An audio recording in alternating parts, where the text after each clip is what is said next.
Chapter 3. When I had attained the age of 17, my parents resolved that I should become a student at the University of Ingolstadt. I had hitherto attended the schools of Geneva, but my father thought it necessary for the completion of my education that I should be made acquainted with other customs than those of my native country. My departure was therefore fixed at an early date, but before the day resolved upon could arrive, the first misfortune of my life occurred, an omen, as it were, of my future misery. Elizabeth had caught the scarlet fever. Her illness was severe, and she was in the greatest danger. During her illness, many arguments had been urged to persuade my mother to refrain from attending upon her. She had at first yielded to our entreaties, but when she heard that the life of her favorite was menaced, she could no longer control her anxiety. She attended her sickbed. Her watchful attentions triumphed over the malignity of the distemper. Elizabeth was saved, but the consequences of this imprudence were fatal to her preserver. On the third day, my mother sickened. Her fever was accompanied by the most alarming symptoms, and the looks of her medical attendants prognosticated the worst event. On her deathbed, the fortitude and benignity of this best of women did not desert her. She joined the hands of Elizabeth and myself. "My children," she said, "my firmest hopes of future happiness were placed on the prospect of your union. This expectation will now be the consolation of your father. Elizabeth, my love, you must supply my place to my younger children. Alas, I regret that I am taken from you, and, happy and beloved as I have been, is it not hard to quit you all? But these are not thoughts befitting me. I will endeavor to resign myself cheerfully to death, and will indulge a hope of meeting you in another world." She died calmly, and her countenance expressed affection even in death. I need not describe the feelings of those whose dearest ties are rent by that most irreparable evil, the void that presents itself to the soul, and the despair that is exhibited on the countenance. It is so long before the mind can persuade itself that she whom we saw every day, and whose very existence appeared a part of our own, can have departed forever, that the brightness of a beloved eye can have been extinguished, and the sound of a voice so familiar and dear to the ear can be hushed, never more to be heard. These are the reflections of the first days. But when the lapse of time proves the reality of the evil, then the actual bitterness of grief commences. Yet, from whom has not that rude hand rent away some dear connection? And why should I describe a sorrow which all have felt and must feel? The time at length arrives when grief is rather an indulgence than a necessity, and the smile that plays upon the lips, although it may be deemed a sacrilege, is not banished. My mother was dead, but we had still duties which we ought to perform. We must continue our course with the rest, and learn to think ourselves fortunate whilst one remains whom the spoiler has not seized. My departure for Ingolstadt, which had been deferred by these events, was now again determined upon. I obtained from my father a respite of some weeks. It appeared to me sacrilege so soon to leave the repose, akin to death, of the house of mourning, and to rush into the thick of life. I was new to sorrow, but it did not the less alarm me. I was unwilling to quit the sight of those that remained to me, and above all, I desired to see my sweet Elizabeth in some degree consoled. She indeed veiled her grief and strove to act the comforter to us all. She looked steadily on life and assumed its duties with courage and zeal. She devoted herself to those whom she had been taught to call her uncle and cousins. Never was she so enchanting as at this time, when she recalled the sunshine of her smiles and spent them upon us. She forgot even her own regret in her endeavors to make us forget. The day of my departure at length arrived. Clerval spent the last evening with us. He had endeavored to persuade his father to permit him to accompany me and to become my fellow student, but in vain. His father was a narrow-minded traitor and saw idleness and ruin in the aspirations and ambition of his son. Henry deeply felt the misfortune of being debarred from a liberal education. He said little, but when he spoke, I read in his kindling eye and in his animated glance a restrained but firm resolve not to be chained to the miserable details of commerce. We sat late. We could not tear ourselves away from each other, nor persuade ourselves to say the word farewell. It was said, and we retired under the pretense of seeking repose, each fancying that the other was deceived. But when at morning's dawn I descended to the carriage which was to convey me away, they were all there, my father again to bless me, Clerval to press my hand once more, my Elizabeth to renew her entreaties that I would write often, and to bestow the last feminine attentions on her playmate and friend. I threw myself into the chaise that was to convey me away, and indulged in the most melancholy reflections. I, who had ever been surrounded by amiable companions, continually engaged in endeavoring to bestow mutual pleasure, I was now alone. In the university whither I was going, I must form my own friends and be my own protector. My life had hitherto been remarkably secluded and domestic, and this had given me invincible repugnance to new countenances. I loved my brothers, Elizabeth and Clerval. These were old familiar faces, but I believed myself totally unfitted for the company of strangers. Such were my reflections as I commenced my journey, but as I proceeded, my spirits and hopes rose. I ardently desired the acquisition of knowledge.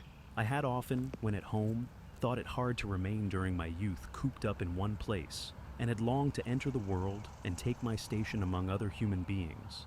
Now, my desires were complied with, and it would, indeed, have been folly to repent. I had sufficient leisure for these, and many other reflections during my journey to Ingolstadt, which was long and fatiguing. At length, the high white steeple of the town met my eyes. I alighted and was conducted to my solitary apartment to spend the evening as I pleased. The next morning I delivered my letters of introduction and paid a visit to some of the principal professors. Chance, or rather the evil influence, the angel of destruction, which asserted omnipotent sway over me from the moment I turned my reluctant steps from my father's door, led me first to Monsieur Krempe, professor of natural philosophy. He was an uncouth man, but deeply imbued in the secrets of his science. He asked me several questions concerning my progress in the different branches of science appertaining to natural philosophy. I replied carelessly and partly in contempt, mentioned the names of my alchemists as the principal authors I had studied. The professor stared. "Have you," he said, "really spent your time in studying such nonsense?" I replied in the affirmative. "Every minute," continued Monsieur Krempe with warmth, "every instant that you have wasted on those books is utterly and entirely lost. You have burdened your memory with exploded systems and useless names. Good God, in what desert land have you lived, where no one was kind enough to inform you that these fancies which you have so greedily imbibed are 1,000 years old and as musty as they are ancient? I little expected in this enlightened and scientific age to find a disciple of Albertus Magnus and Paracelsus. My dear sir, you must begin your studies entirely anew." So saying, he stepped aside and wrote down a list of several books treating of natural philosophy, which he desired me to procure, and dismissed me after mentioning that, in the beginning of the following week, he intended to commence a course of lectures upon natural philosophy in its general relations, and that Monsieur Waldman, a fellow professor, would lecture upon chemistry the alternate days that he omitted. I returned home not disappointed, for I have said that I had long considered those authors useless whom the professor reprobated. But I returned not at all the more inclined to recur to these studies in any shape. Monsieur Krempe was a little squat man with a gruff voice and a repulsive countenance. The teacher, therefore, did not prepossess me in favor of his pursuits. In rather a too philosophical and connected a strain, perhaps, I have given an account of the conclusions I had come to concerning them in my early years. As a child, I had not been content with the results promised by the modern professors of natural science. With a confusion of ideas only to be accounted for by my extreme youth and my want of a guide on such matters, I had retrod the steps of knowledge along the paths of time, and exchanged the discoveries of recent inquirers for the dreams of forgotten alchemists. Besides, I had a contempt for the uses of modern natural philosophy. It was very different when the masters of the science sought immortality and power. Such views, although futile, were grand. But now the scene was changed. The ambition of the inquirer seemed to limit itself to the annihilation of those visions on which my interest in science was chiefly founded. I was required to exchange chimeras of boundless grandeur for realities of little worth. Such were my reflections during the first 2 or 3 days of my residence at Ingolstadt, which were chiefly spent in becoming acquainted with the localities and the principal residents in my new abode. But as the ensuing week commenced, I thought of the information which Monsieur Krempe had given me concerning the lectures, and although I could not consent to go and hear that little conceited fellow deliver sentences out of a pulpit, I recollected what he had said of Monsieur Waldman, whom I had never seen, as he had hitherto been out of town. Partly from curiosity and partly from idleness, I went into the lecturing room, which Monsieur Waldman entered shortly after. This professor was very unlike his colleague. He appeared about 50 years of age, but with an aspect expressive of the greatest benevolence.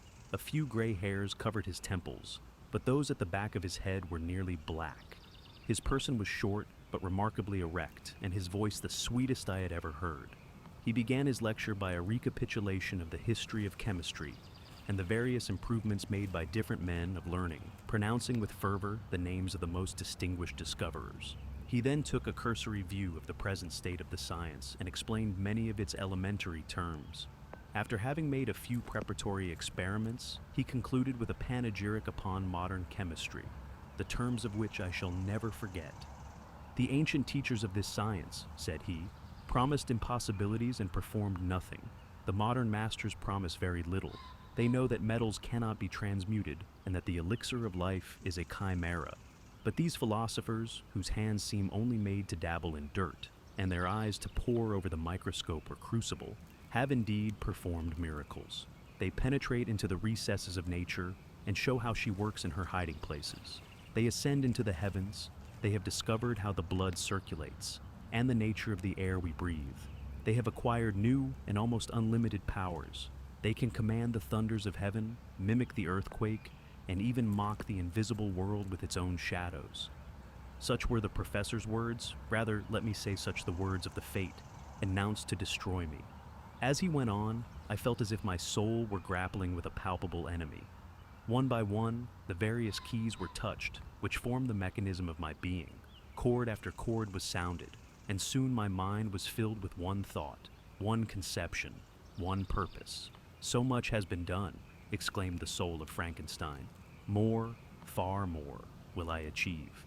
Treading in the steps already marked, I will pioneer a new way, explore unknown powers, and unfold to the world the deepest mysteries of creation." I closed not my eyes that night. My internal being was in a state of insurrection and turmoil. I felt that order would thence arise, but I had no power to produce it. By degrees after the morning's dawn, sleep came. I awoke, and my yesternight's thoughts were as a dream. There only remained a resolution to return to my ancient studies, and to devote myself to a science for which I believed myself to possess a natural talent. On the same day I paid Monsieur Waldman a visit. His manners in private were even more mild and attractive than in public, for there was a certain dignity in his mien during his lecture, which in his own house was replaced by the greatest affability and kindness. I gave him pretty nearly the same account of my former pursuits as I had given to his fellow professor. He heard with attention the little narration concerning my studies and smiled at the names of Cornelius Agrippa and Paracelsus, but without the contempt that Monsieur Krempe had exhibited. He said that these were men to whose indefatigable zeal modern philosophers were indebted for most of the foundations of their knowledge.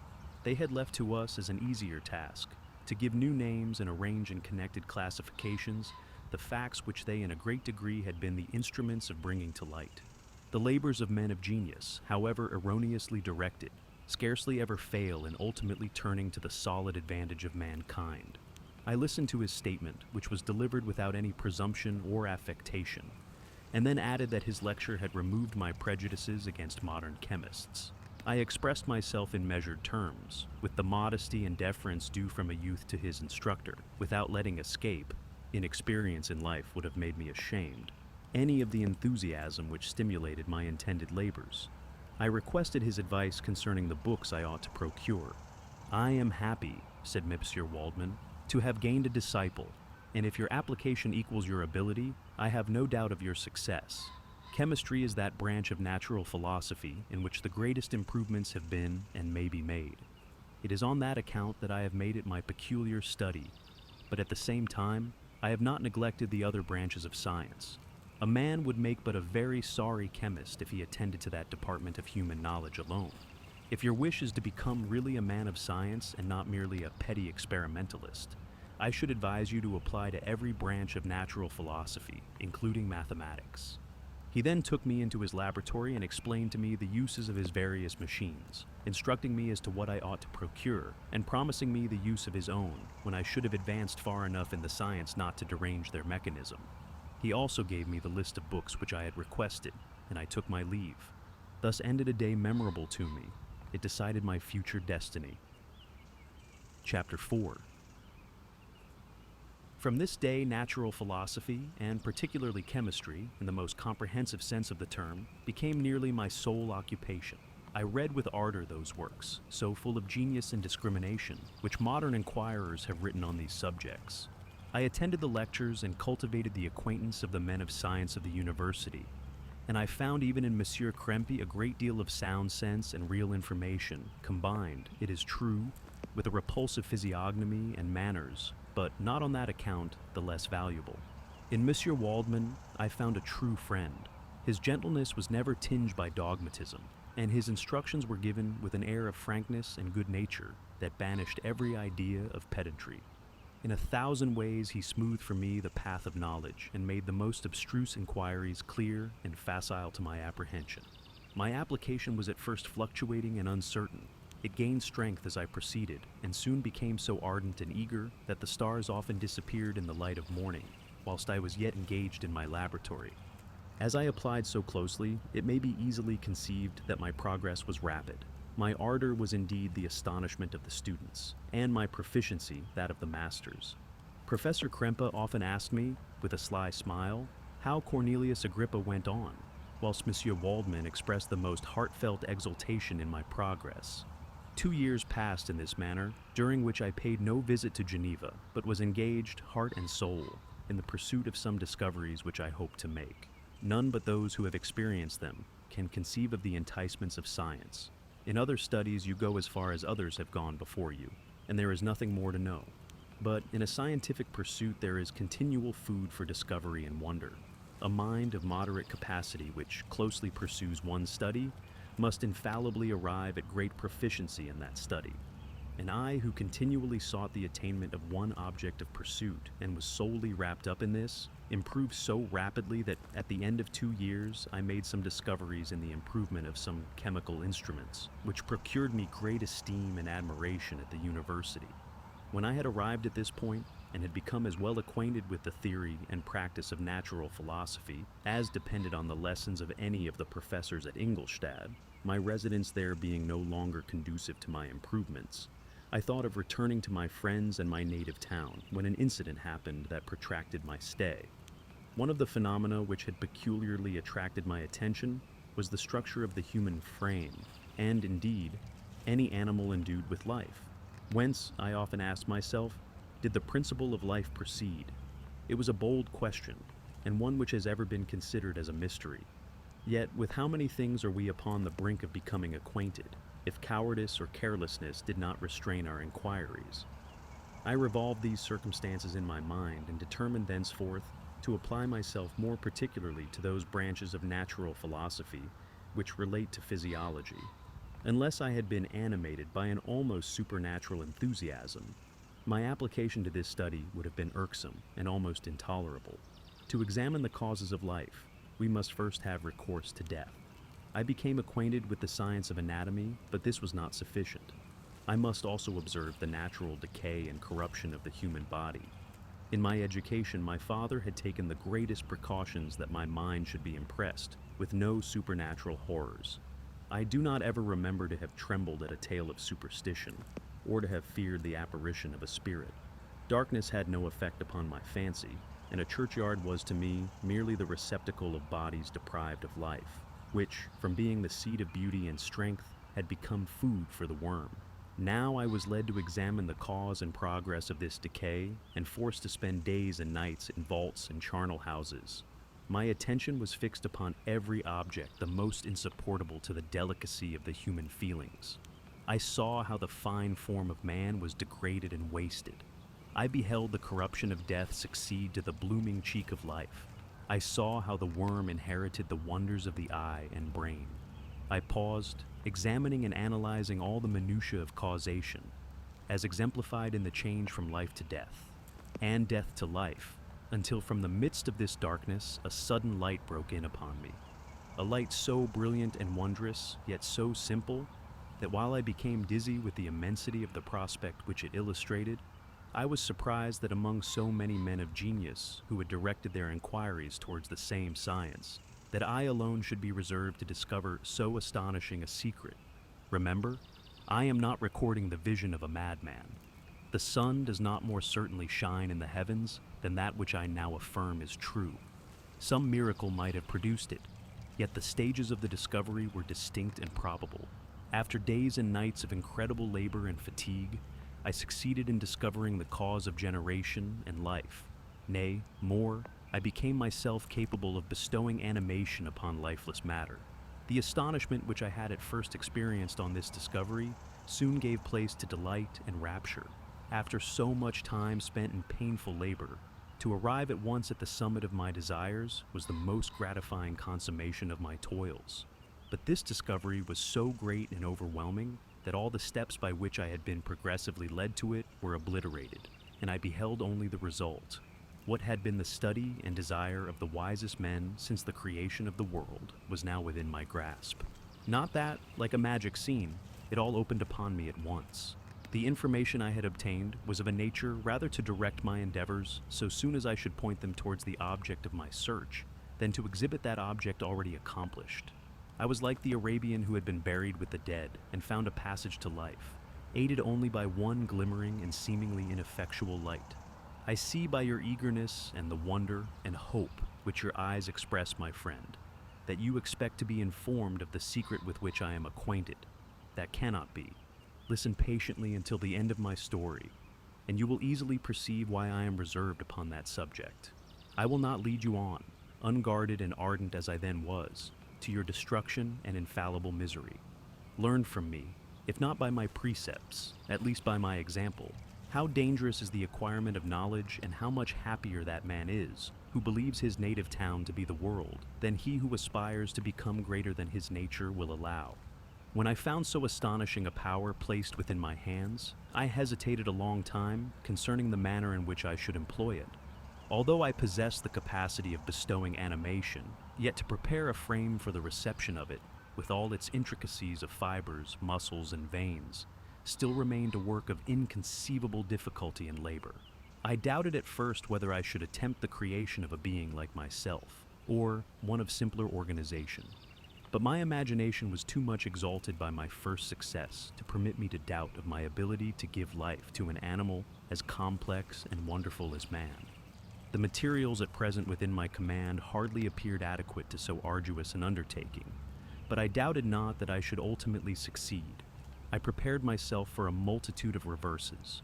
My operations might be incessantly baffled, and at last my work be imperfect. Yet, when I considered the improvement which every day takes place in science and mechanics, I was encouraged to hope my present attempts would at least lay the foundations of future success. Nor could I consider the magnitude and complexity of my plan as any argument of its impracticability. It was with these feelings that I began the creation of a human being. As the minuteness of the parts formed a great hindrance to my speed, I resolved, contrary to my first intention, to make the being of a gigantic stature, that is to say, about 8 feet in height and proportionably large. After having formed this determination, and having spent some months in successfully collecting and arranging my materials, I began. No one can conceive the variety of feelings which bore me onwards, like a hurricane, in the first enthusiasm of success. Life and death appeared to me ideal bounds, which I should first break through, and pour a torrent of light into our dark world. A new species would bless me as its creator and source. Many happy and excellent natures would owe their being to me. No father could claim the gratitude of his child so completely as I should deserve theirs.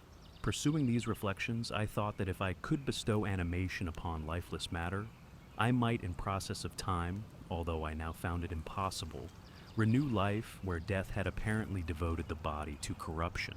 These thoughts supported my spirits, while I pursued my undertaking with unremitting ardor.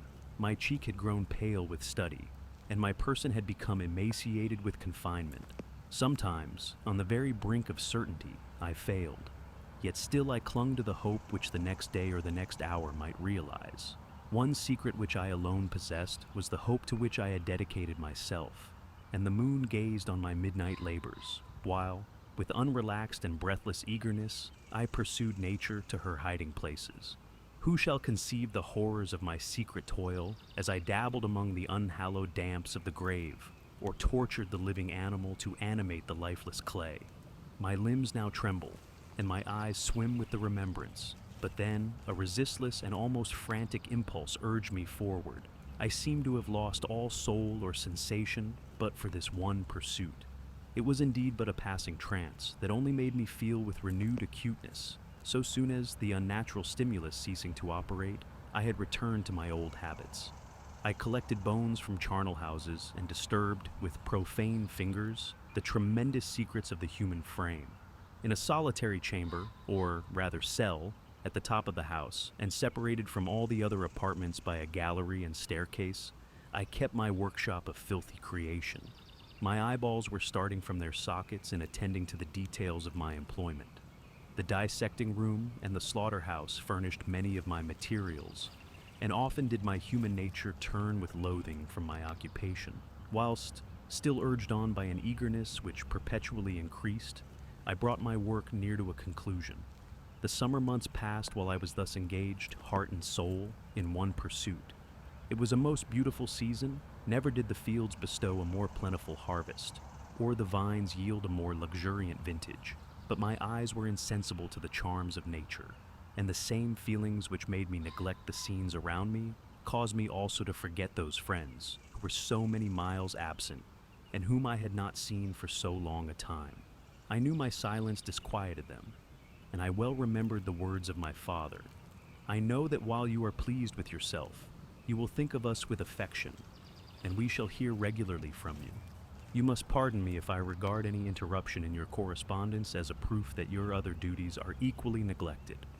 I knew well, therefore, what would be my father's feelings, but I could not tear my thoughts from my employment, loathsome in itself, but which had taken an irresistible hold of my imagination.